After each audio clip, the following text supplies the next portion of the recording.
এই সংবিধান বাংলাদেশের মানুষের কথা বলে না। আমাদের সংবিধানের মধ্যে জনগণের ভাত কাপড়ের অধিকারের কথা লেখা থাকবে এমন একটা সংবিধান আমরা চাই।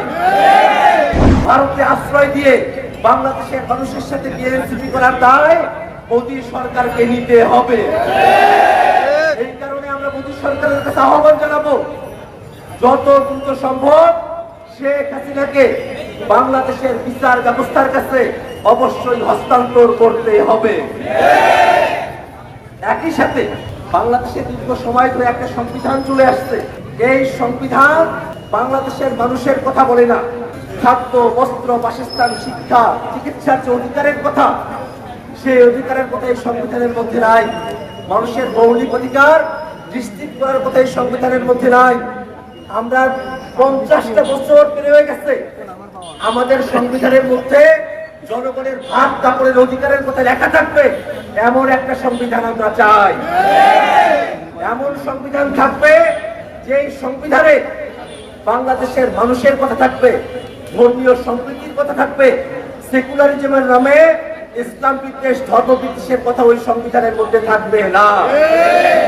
এই সংবিধান প্রণয়ন করতে হলে আমাদেরকে গণপরিষদ নির্বাচন আয়োজন করতে হবে।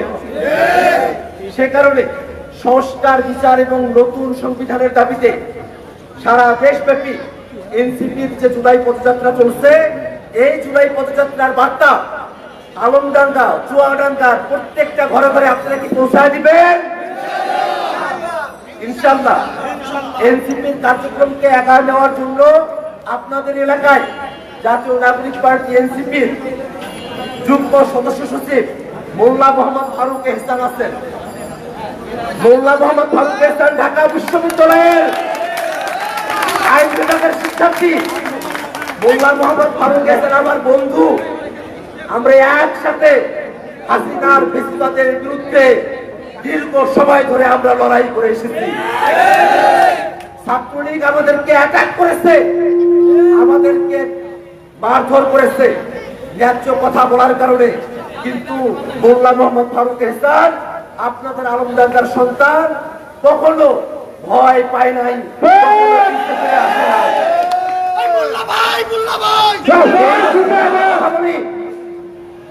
চব্বিশের আন্দোলনের সময়টাতে আমাকে যখন রিমান্ডে শাহবাগ থানায় রাখা হয়েছে, শাহবাগ থানার গারদ থেকে শাহবাগ থানার গেট হয়ে রাস্তা দেখা যায়।